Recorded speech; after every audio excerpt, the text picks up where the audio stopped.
Hi, this is Juliana. It's week 5 and we're on Sanford Meisner.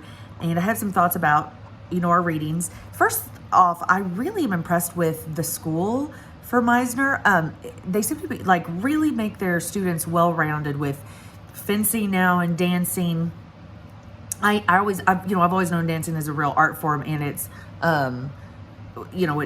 good for your body. It makes you healthy. It's an exercise. But thinking about it in this perspective, in his perspective, that it makes, you have a strong body. It can make you more flexible. I just think that's really interesting. They're not just taking care of your acting, but they're also sort of taking care of your mind.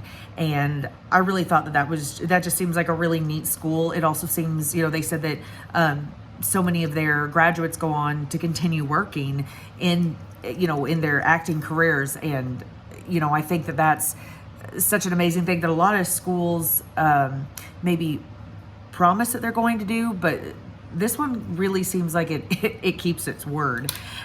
Another thing I want to talk about is, this redefinition of character and conflict. And that's probably the thing that stood out to me the most, because I think, when he's really saying, well, you need to be focusing on the other actor. Well, obviously to me, like I've said it at probably all my videos, that's ensemble to me, is making making other people look better and focusing on them instead of putting all that focus on yourself. And again, as I've said before, ensemble is a big thing. I have a couple plays coming up, and empathy is something that high school students, especially, younger kids, need so badly. And oftentimes adults need empathy too. I always have to learn more empathy.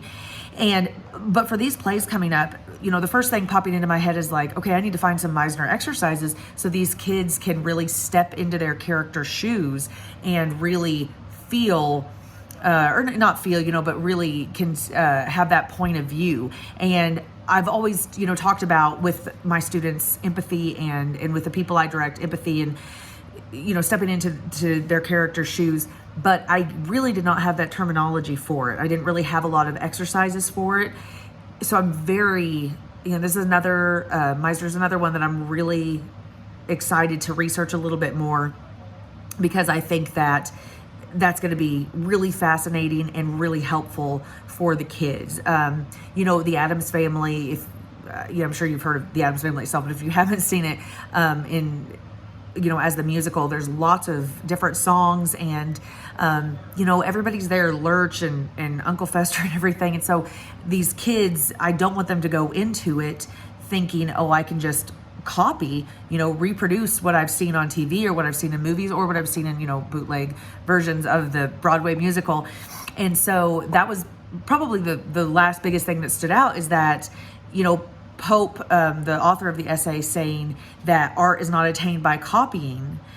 Well, yeah, absolutely. I mean, if you use your imagination and you step into a character's shoes and you see their point of view, you're not going to have to duplicate. And so I think it's going to be, maybe difficult, but overall worthwhile to show these kids, you can't duplicate. Yes, we're going to want to see, Lurch's, big and gruff voice and Pugsley's craziness and Wednesday's demeanor. But that doesn't mean that you have to obsessively watch the movies or anything to create that character. And I think that is going to be a really good process that the kids as actors and I as the director go through as we start that production process. Thank you.